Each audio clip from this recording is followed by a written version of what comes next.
ప్రకృతియే పెద్దబడి ప్రాణులన్నీ విద్యార్థులే. సూర్యుడు మాస్టారు, చీకటి చిక్కు ప్రశ్నలు, కాలం గణితం, నక్షత్రాల లెక్కలు. ప్రకృతిలో ధ్వనించు శబ్దాలే అక్షరాలు, జంతువులు, పక్షులు, క్రిమి కీటకాలు శబ్దాలను అక్షరాలుగా పలుకలేకపోయినా మూగ భాష నేర్చాయి. చెట్టు పూల మొక్కలు, తీగలు, గట్టి పరకలు శబ్దాల అక్షరాలుగా పలుకలేకపోయినా మౌన భాష నేర్చాయి. సాధనతో మానవుడు శబ్దాల అక్షరాలు పలుకులుగా పలికాడు. క్రమక్రమంగా తానే దిగి మాటలెన్నో నేర్చాడు. చీకటి చిక్కు ప్రశ్నల చిక్కుముడులు విప్పాడు. నక్షత్రాల లెక్కలతో కాలాన్ని తోడి గురించాడు. ప్రాణమున్న ప్రతి చోట భాష ఉందని తెలుసుకో. ప్రాణం లేని రాయిలో భాష కూడా ఉంది తెలుసుకునే హృదయం ఉంటే అదే అర్థమవుతుంది.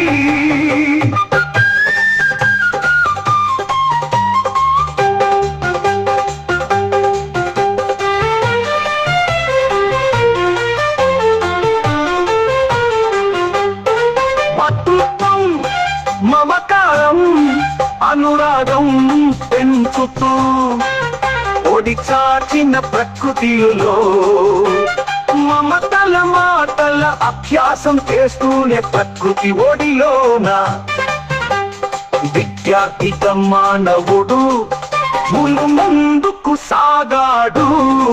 అనుబంధం రుణబంధం తెగకుండా పెంచుకుంటూ ఎదపరిచిన ప్రకృతిలో వేటాడుతూ మానవుడు కడుపు నింద భుజిస్తూ శక్తి పరుడిగా బతికాడు.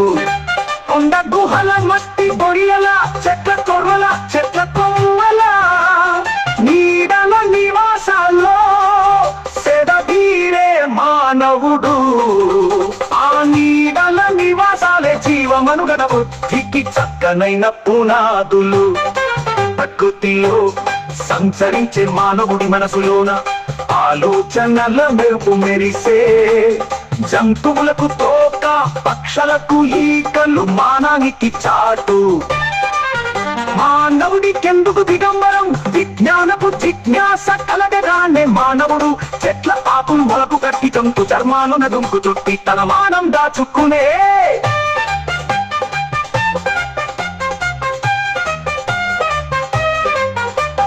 క్రూర మృగాల కొమ్ములు విరిచేసి మానవుడు మచ్చిక చేసి పెంచుతూ తన వెంట తిప్పుకుంటూ వాటి సేవలందుకునే. రుచి నెరిగిన ఫలాలు ఆరగించే మానవుడు ఆతరుల ఫలాలు సాగు చేసే సంకల్పం మనసులోని మొలకెత్తి సేద్యం కొరకు నడు కట్టే. జీవనదుల ఒడ్డున మొక్కలెన్నో నాటుతూ పంటలెన్నో పండించే ఆ చోటని మానవుడు